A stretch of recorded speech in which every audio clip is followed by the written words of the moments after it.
வணக்கம். ரமேஷ் கண்ணனின் சமூக பார்வை யூடியூப் சேனல் மூலமாக உங்களை எல்லாம் சந்திப்பதில் நான் பெருமகிழ்ச்சி அடைகின்றேன். நேற்று முதல் பேசும் பொருளாக இருக்கக்கூடிய சவுக்கு சங்கருடைய வீட்டிலே துப்புரவு பணியாளர்கள் சாக்கடையை அள்ளி வீடு முழுவதும் வீசிவிட்டு தன்னுடைய எதிர்ப்பை தெரிவித்து விட்டு சென்றிருக்கிறார்கள்.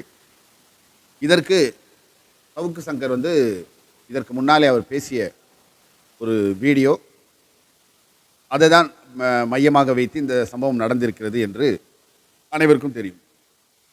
அவர் அதில் என்ன பேசினார் என்பதை நாம் பார்த்தோமேயானால், திரு செல்வ பெருந்தகை அவர்கள் மீது ஒரு ஊழல் குற்றச்சாட்டை அவர் காங்கிரஸ்காரர்களுக்கு ஃபேவராக அந்த துப்புரவு பணியாளர்களுடைய சேர வேண்டிய வாகனங்களை எல்லாம் காங்கிரஸ்காரர்களுக்கே கொடுத்து விட்டார் என்பது அவருடைய குற்றச்சாட்டாக இருந்தது. அது அவர் போகிற போக்கில் சாரதி என்பவர் மீதும் புத்தநேசன் என்பவர் மீதும் அவருக்கு 23 வாகனம் கொடுத்துட்டார் ஒரே ஆளுக்கு. இன்னொருத்தருக்கு 15 வாகனம் கொடுத்துட்டாரு. இதுக்கெல்லாம் எந்த வாகனம் கொடுத்தாரு, என்ன நம்பரு, என்ன ஆதாரம்? அப்படி ஆதாரம் தான் உண்மையிலேயே ஊழலை எதிர்ப்பவர்கள் என்ன செய்வாங்கன்னா நேராக கோர்ட்டை அணுகுவாங்க. ஆனால் அந்த ஒரு பொதுவாக புழுதி வாரி கூற்றுவிட்டு போக வேண்டும் என்பதற்காகவே பேசிய அந்த ஒரு வீடியோ இப்போ சாரதி ஒரு மத்திய அமைச்சரோடு இருக்கக்கூடிய ஃபோட்டோவை எடுத்து காட்டுறது, இந்த மாதிரியான விஷயங்கள்லாம் பேசினார். சரி, அதெல்லாம் கூட பரவாயில்ல. அவர் முக்கியமாக அவர் பேசிய விஷயங்கள்லாம் பார்த்தீங்கன்னு சொன்னால், அன்றைக்கி அந்த பேட்டியில் இவர்கள் வாகனம் வாங்கினார்கள் அப்படி இப்படின்னு சொல்கிறதெல்லாம் கூட இரண்டாவது. அவர் எது வேணாலும் சொல்லட்டும். இப்போ அண்ணாமலை சொல்லலையா திமுக மந்திரிகளுடைய ஊழல் பட்டியல் என்று சொல்லிட்டு எதையோ சொன்னார் பாருங்க, அந்த மாதிரி ஒரு விஷயமா எடுத்துக்கலாம். காய்ச்சமரம் கல்லடிப்படும். அதனால் அது ஒரு பெரிய விஷயம் இல்லை. ஆனால் அவர் என்ன சொல்கிறாருன்னா,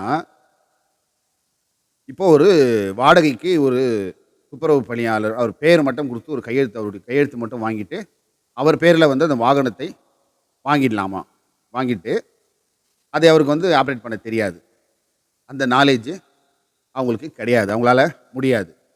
இதை முடிவு பண்ண நீ யார்? இன்றைக்கி பேட்டரி வாகனம் ஊர் முழுக்க குப்பை வண்டி வந்தது. இப்போ யார் அதை ஓட்டுறது? இதுதான் இது வாகனம் வருது, இன்ட்ரடக்ஷன் புதுசாக பண்ணுறாங்கன்னா நீ போய் ஓட்டிடுவியா? அது ட்ரைனிங் கொடுத்தா யார் வேணாலும் ஓட்ட போகிறாங்க. அதுக்கு உண்டான டிரைவர்கிட்ட அந்த விஷயத்த சொன்னால் செய்ய போகிறாங்க. ஆனால் இவர் பொதுவாக என்ன சொல்கிறாரு, துப்புரவு பணியாளர்களுக்கு அதை பற்றின அறிவு கிடையாது. ஒரு பாயிண்ட்டு. ரெண்டாவது என்ன சொல்கிறாரு, சரி அப்படியா, அதையும் நாங்களே மாநகராட்சியே அதுக்கு உண்டான டிரைவரு அதை ஆப்ரேட் பண்ணுறதுக்கான எல்லா விஷயங்களும் பெட்ரோல் டீசல்லாம் நாங்கள் போட்டுக்குவோம், நாங்களே அதை பயன்படுத்திக்குவோம். நீ கையெழுத்து போடுறதுக்கு மாதம் உனக்கு 30,000 அந்த துப்புரவு பணியாளர்களுக்கு கொடுத்துட்டா அவங்க போய் குடிச்சிட்டு தூங்கின்னு இருப்பாங்க. இது எந்த வகையில் அப்படி அவர்கள் வாங்குகிற சம்பளத்தில் குடிச்சிட்டு தூங்கி இருந்தாங்களாம். உங்கள் வீடு இன்றைக்கி வீட்டில் ஒரு நாள் இருக்க முடியுமா? ஒரு நாள் குப்பையை தூக்கி நம்ம வெளியில் போடலைன்னா, ஒரு நாள் கழிவுகளை சுத்தம் பண்ணலன்னு சொன்னால் நம்மளால் வீட்டில் இருக்க முடியுமா? அந்த துப்புரவு பணியாளர்களை கேட்பதற்கு அவருக்கு அதாவது அந்த ஆதிக்க மனப்பான்மை, அந்த திமிரு பிடிச்ச அந்த பேச்சின் மூலமாக அந்த துப்புரவு பணியாளர்களை இவ்வளவா இழிவாக பேசியிருக்கிறார். குடிப்பாங்க, காசு கொடுத்தா போதும், அவங்க குடிச்சிட்டு தூங்கின்னு இருப்பாங்க. இதை தான் அவர் ஊக்குவிக்கிறாரு. இது தலித் மக்களுக்கு அந்த துப்புரவு பணியாளர்கள் அவர்களுக்கு எதிராக செய்கிறார்ன்ற மாதிரி மடமாற்றி விடுறதுக்கெல்லாம் பேசினார். இப்போது நம்ம ஒரு பெண்ணிடம் போயிட்டு, ஒரு குடும்ப பெண்ணிடம் போயிட்டு ஒரு பிரச்சனை, தகாத செயல் ஏதோ ஒன்று பண்ணுறீங்கன்னு வச்சிங்களேன், அவங்க என்ன செய்வாங்க, தொடப்ப கட்டையத்தை அடிப்பாங்க. சாணி எடுத்து மூஞ்சில் கரைச்சி ஊற்றி அவங்க வாசல் தெளிக்கிறதுக்காக சாணியை கரைப்பாங்கல்ல, அந்த பழக்கம். சாணியை கரைச்சி மூஞ்சில் ஊற்றி சிறுப்பை தொடப்ப கட்டையில் அடிப்பாங்க. அது அவங்க பழக்கம். இப்போது தூய்மை பணியாளர்களை நீ இழிவுபடுத்தினேன்னா, இது இப்போ நடக்கிறது இல்லை, எப்பவுமே அவங்களுடைய போராட்டம் இந்த மாதிரி கழிவு நீரை எடுத்துன்னு உன் வீட்டு முன்னால் அவங்களுடைய எதிர்ப்பை இப்படி தான் காட்டுவாங்க.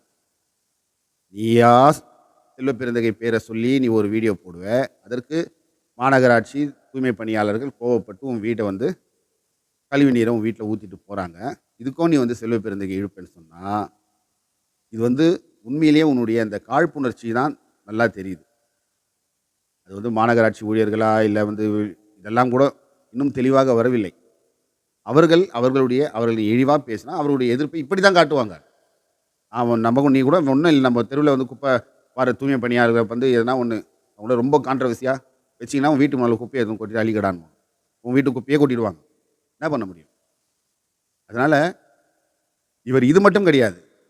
இவருடைய பேச்சுக்கள் பார்த்தீங்கன்னா, இவர் வாயிலேருந்தே வந்து இந்த பழம் வெளியில் வரா மாதிரி தான் எல்லார் மேலேயும் புழுதி வாரி ஊற்றிய நபர் தான். இவருக்கு நடந்ததில் பல பேருக்கு இவரால் பாதிக்கப்பட்ட பல பேருக்கு மகிழ்ச்சி. என்ன பேச்சுடா பேச்சாடா பேசுனேன்னு சொல்லுவாங்களே அந்த மாதிரி. நீதிபதிகள் வீட்டில் கைம்பெண்கள், அதாவது இப்போ கவர்மெண்ட்டில் வந்து கருணை அடிப்படையில் கணவன் இறந்துட்டா மனைவிக்கு வேலை கொடுப்பாங்கல்ல, அந்த மாதிரி கைம்பெண்களையா பார்த்து தான் நீதிபதிக்கு ஓஏவா போடுவாங்க. அவங்கெல்லாம் வந்து சந்தோஷமாக இருக்கிறதுக்கு வேறு மாதிரியான ஒரு அர்த்தங்களோடு சொன்னால், இப்போது எவ்வளவு காவலர்கள், எவ்வளவு பெண் காவலர்கள் இருக்காங்க. அவங்கெல்லாம் வந்து நீதிபதி வீட்டுக்கு வந்து போய் சட்ட ரீதியாகவோ எந்த ஒரு வேலையாகவோ சட்டத்தின் அடிப்படையில் செய்கிற அவங்க எல்லாருமே தலை குனிஞ்சு நிற்பாங்கல்ல இந்த பேச்சை கேட்டால். அவர்கள் உடன் பிறந்த அண்ணன் தம்பி சகோதர சகோதரிகள் எல்லாருக்குமே ஒரு அவமானமாக இருக்காது. நீதிபதி வீட்லையா சவுக்கு சங்கர் சொன்னார் பத்தியா, அந்த வேலை தான் பார்க்குறாங்க பொழுது. இப்படி சொன்னால் அந்த உடன்பிறப்புகளுடைய மனநிலை எப்படி இருக்கும்? தாய்க்கு மனநிலை எப்படி இருக்கும்? தந்தைக்கு மனநிலை எப்படி இருக்கும்? இந்த மாதிரி பேசுனதுனால இவர் மீது வழக்கு போட்டாங்க. பெண் காவலர்கள்லாம் பேசி சேகர் பேசினார்ல, பத்திரிகையாளர்கள் எல்லாம் வந்து படுக்கைக்கு போய் தான் வருவாங்கன்ற மாதிரிலாம் பேசி வழக்கெல்லாம் ஆச்சு அவர் மேலே. அதே தான் இவரும் சவுக்கு சங்கரும் அதே பாணியில் அதே தோனியில் தான் பெண் காவலர்களை பேசியிருக்கிறார். அதற்காக அவர் மீது வழக்கு போடாமல் நான் கொஞ்சுவாங்கள அவரை வழக்கு போட்டாங்க. இவர் எப்படியெல்லாம் பேசுவார்னா, நான் முதல்லாம் வந்து சவுக்கு சங்கர் பேட்டியை நிறைய நான் பார்ப்பேன். ஸ்ரீமதி வழக்குக்கு அப்புறம் வச்சு நீ இவ்வளோதானான்ற மாதிரி நான் மட்டும் இல்லை, தமிழக மக்கள் எல்லோருமே சவுக்கு சங்கர்னா முகம் சுளிக்கிற அளவுக்கு ஒரு நபராக அவர் மாறியது. அந்த ஸ்ரீமதியோட தாயை வந்து அவ்வளோ ஒரு ஆணவத்தோடு அவங்க வயிறு எரிகிற மாதிரி இவர் பேசினார். 7 கொலை நடந்திருக்க ஸ்கூலில் உன்னை யார் சேர்க்க சொன்னது? 7 கொலை நடந்த ஸ்கூலில் நீ போய் உன் பொண்ணை சேர்த்துட்டு இப்போ ஏன் அழுவுற? உன் பொண்ணு வேறு ஜாதி பையனை கல்யாணம் பண்ணிக்க காதலிச்சதை ஏன் மறைக்கிற? இப்படியெல்லாம் பேசி அந்த நிர்வாகத்திடம் பணம் பெற்றுக்கொண்டு 35 லட்சம் 40 லட்சம் வாங்கிட்டாருன்னு சொன்னாங்க. அதுக்கு ஆதாரமும் இல்லை, காது வழியாக கேட்டது தான்.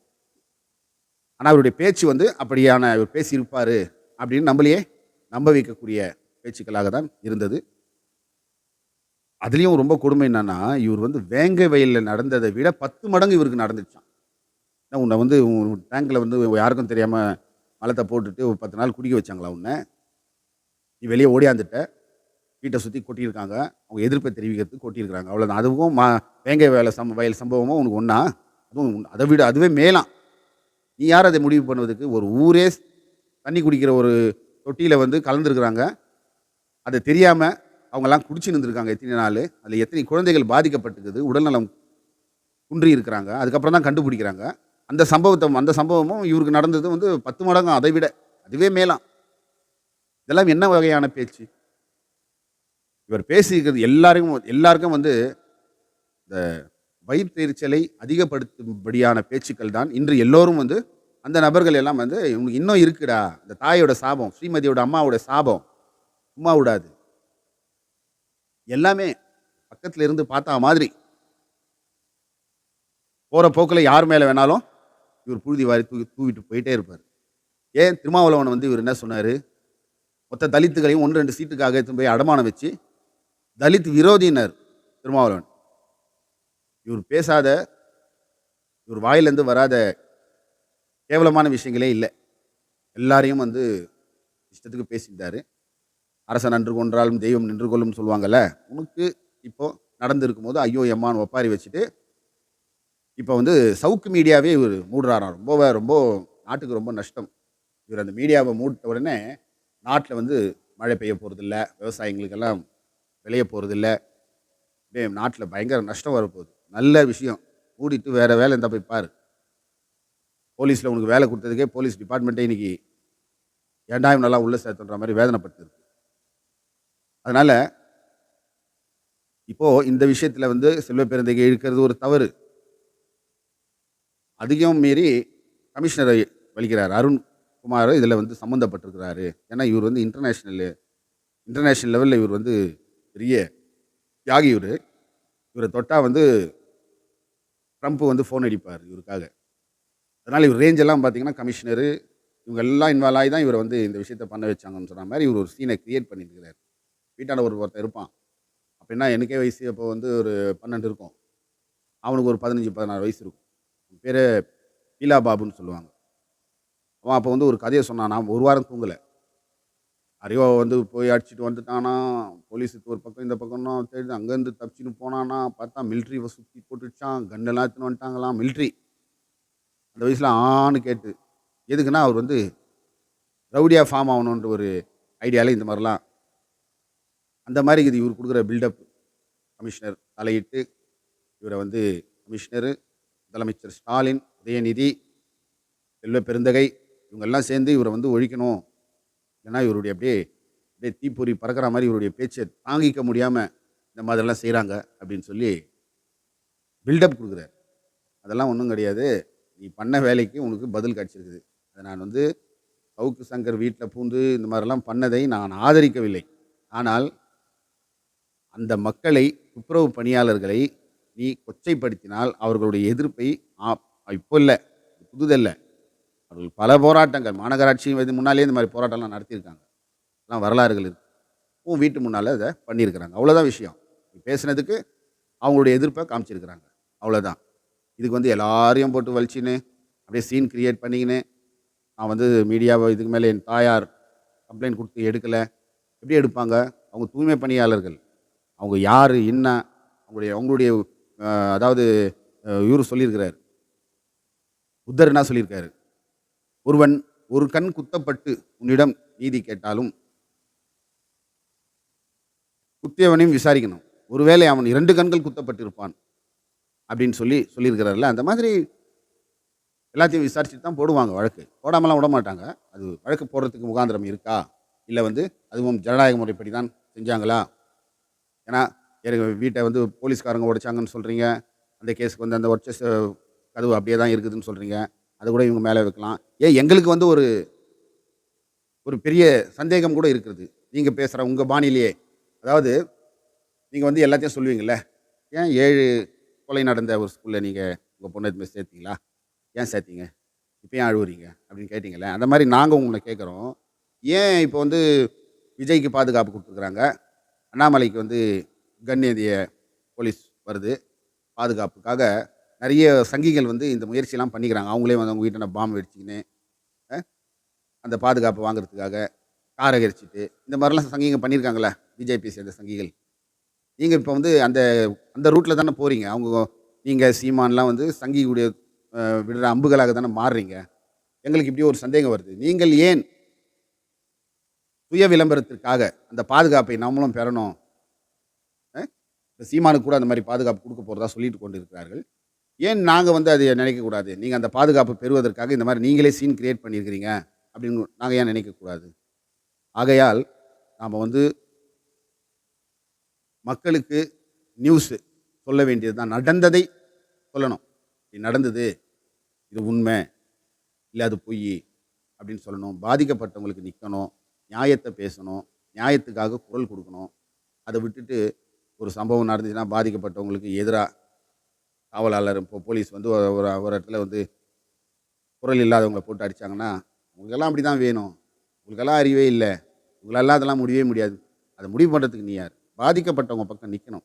அதுக்கு தான் ஊடகங்கள் தேவையே தவிர, பெரிய பெரிய கோடீஸ்வரர்கள், பெரிய பெரிய செல்வந்தர்கள் இவர்களுக்கு சப்போர்ட் பண்றதுக்கு நம்ம தேவையே கிடையாது. அவங்களே பார்த்துக்குவாங்க. அதனால நம்ம வந்து இடதுசாரி சிந்தனையோடு பாதிக்கப்பட்டவங்களுக்கு நிக்கிறதுக்கு தான் ஊடகங்கள், காவல்துறை, நீதித்துறை எல்லாமே செயல்பட வேண்டுமே தவிர, அவர்களை மேலும் நசுக்குவதற்கு நாம் எந்த வகையிலும் ஒரு சின்ன துரும்பாக கூட பயன்படுத்திவிடக் கூடாது என்று கூறிக்கொண்டு, ஒரு தாழ்த்தப்பட்ட சமுதாயத்தை சேர்ந்த ஒரு செல்வ பெருந்தகை, ஒரு காங்கிரஸ் கட்சிக்கு தலைவரா வந்து, இதுவரை யாரும் செய்யாத சில விஷயங்களை அவர் அடிமட்டத்திலிருந்து காங்கிரஸ் கட்சியை வலுப்படுத்துவதற்கு என்ன செய்ய வேண்டும் என்று பல தொண்டர்கள் பல ஆண்டுகளாக கனவு கண்டு கொண்டிருந்தோமோ, அந்த பணியை சிறப்பாக ஆரம்பிச்சு வச்சு, கிராம சபைன்னு சொல்லி நீங்க காங்கிரஸ்ல பார்த்தீங்கன்னா, போன பீரியடு 180 செயலாளர்கள்.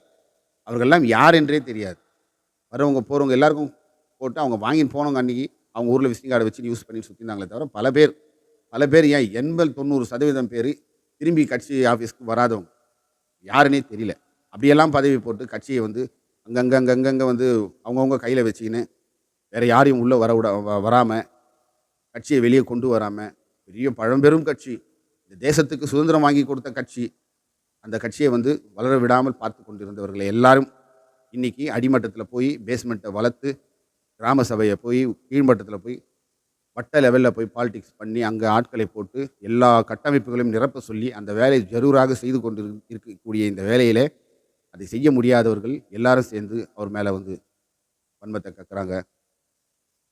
பத்தாததுக்கு இந்த மாதிரியான பிரச்சனைகள், ஒரு ஊழல் என்றால் இப்போ போயிட்டு செல்வ பெருந்தகையை வந்து சம்பந்தம் இல்லாமல் ஆம்ஸ்ட்ராங் கொலை வழக்கில் யார் வேணாலும் வாய்க்கு வந்தபடி ஆம்ஸ்ட்ராங் கொலை வழக்கில் அவருக்கு தொடர்பு, என்ன ஆகுது தொடர்பு, எத்தனை போ கம்ப்ளைண்ட் கொடு, கேஸில் சேரு, முடியுமா? சும்மா வாய்க்கு வந்தபடி எல்லாம் பேசி ஒரு தலித் தலைவர் வந்து விட்டார் என்பதற்காக சுத்து போட்டு அவரை இந்த மாதிரியாக செயல்பட விடாமல் செய்வதற்கு என்னெல்லாம் செய்கிறீங்களோ அதெல்லாம் வந்து மிகவும் தவறான ஒரு விஷயம். கட்சிக்காரர்களுக்கு கொடுத்துருக்கிறாரு, வண்டி வாங்கி காங்கிரஸ்காரங்களே கொடுத்துட்டாருன்னு சொல்கிறீங்க பார்த்தீங்களா, இது பெரிய விஷயம். இது வந்து ஏன் மக்கள் தலைவர் ஐயா ஜி.கே. மூப்பனார் கூட பேங்க்கில் வந்து கோபாலகிருஷ்ணன் மேனேஜராக இருக்கும்போது காங்கிரஸ்காரங்க எல்லாருக்கும் லோன் வாங்கி கொடுத்தாரு, எல்லாம் பண்ணார். அந்த நேரத்தில் இந்த எந்த வாய்ப்பு கிடைக்குதோ அந்த வாய்ப்பை வந்து கட்சிக்காரங்களுக்கு ஒரு 4 பேர் கொடுக்கறதும் எந்த ஒரு தவறும் கிடையாது. இன்றைக்கி அரசாங்கம் போடுகின்ற எல்லா சலுகைகளும் அனைத்து திமுகவினருக்கும் தான் முதல்ல போய் சேரும், அடுத்தது தான் மற்றவங்களுக்கெல்லாம் வரும். இதெல்லாம் தெரிஞ்ச விஷயம் தானே. அது செல்வ பெருந்தகை செய்யும் போது அது ஏன் பெரிய விஷயமாகுது? ஜெயலலிதா அம்மையார் இருக்கும்போது அதிமுகவில் எந்த ஒரு திட்டம் போட்டாலும் அது முதல் அதிமுகவினருக்கு தான் எல்லா கட்சியும் அவங்களுக்கு தான் போய் சேரும். அதுக்கப்புறம் கொஞ்சம் கொஞ்சம் கூட்டணியில் இருக்கவங்களுக்கு கொஞ்சம் கொஞ்சம் போய் சேரும். இதெல்லாம் தெரிந்த விஷயம் தானே. இதை காங்கிரஸ் தலைவர்கள் தான் செய்ய மாட்டார்கள். அவங்க வந்தாங்கன்னா அவங்க அப்படி தலைவராக இருந்துட்டு எந்த விஷயமும் கட்சிக்காரங்களுக்கு வந்து சேராது, கிட்ட கூட போக முடியாது. அவங்கவுங்க நான் காங்கிரஸ்காரன் சுற்றின்னு இருப்போம். அவங்கவுங்க அந்த பதவி 5 வருஷம் அமைதியாக இருந்துட்டு ஆளுங்கட்சிக்கு ஜால்ரா போட்டு போயிடுவாங்க. இவர் வந்து கட்சிக்காரங்களுக்கு ஏதோ பண்ணியிருக்கிறாருன்னு இவங்க வாயால் சொல்லும்போது நல்ல விஷயந்தான். இதை விட வேற என்ன? ஆகவே எல்லாரும் சேர்ந்து அவரை செயல்பட விடாமல் குறிவைத்து அடிப்பது இன்றல்ல நேற்றல்ல. இது அங்கே மல்லிகார்ஜுன கார்கேக்கும் நடக்கிறது தான், இங்கே செல்வ பெருந்தைக்கு நடக்கிறது தான். யார் இல்லை, எவ்வளோ ஊரில் வந்து சேர்மனாக தலித் உட்காந்தா அந்த சீட்லேயே உட்கார விடாமல் பண்ணின்னு எல்லாரும் ஒன்றா சேர்ந்து அவன் அயோக்கியன், ரவுடி, உலகாரன் இப்படியெல்லாம் சொல்லி அசிங்கப்படுத்துவீங்களோ அந்த வேலையை தான் இப்போ அவர் மேலே நீங்கள் செய்ய துடிக்கிறீங்க. ஆனால் நீங்கள் வந்து செல்வ பெருந்தைக்கு ஒரு வித்தியாசமான ஆள், எதையும் சந்திக்கக்கூடியவர். அவர் வந்து நீங்கள்லாம் ஏதோ நினச்சின்னு இருக்கிறீங்க. அவர் ரொம்ப ரொம்ப அடிமட்டத்தில் இருந்து அரசியலில் வந்தவர், கீழே இருந்து வந்தவர். எல்லாத்தையும் பார்ப்பார். A to Z எதையும் ஃபேஸ் பண்ணக்கூடிய ஆட்பலம், அறிவு பலம், பொருளாதார பலம் எல்லாமே நிறைந்த ஒரு தலைவர். காங்கிரஸுக்கு இன்னைக்கு தலைவராக இருக்கிறாரு. சங்கிங்கெல்லாம் வயிற்றில் வாயில அடிச்சிக்கின்னு அவரை வந்து விமர்சனம் செய்கிறாங்கன்னா அது வந்து உண்மையிலேயே அவர் சரியான பாதையை நோக்கி போய் கொண்டிருக்கிறார் என்பதுதான் அர்த்தம். மீண்டும் ஒரு அடுத்த நிகழ்ச்சியில் சந்திக்கும் வரை விடைபெறுகிறேன். நன்றி, வணக்கம்.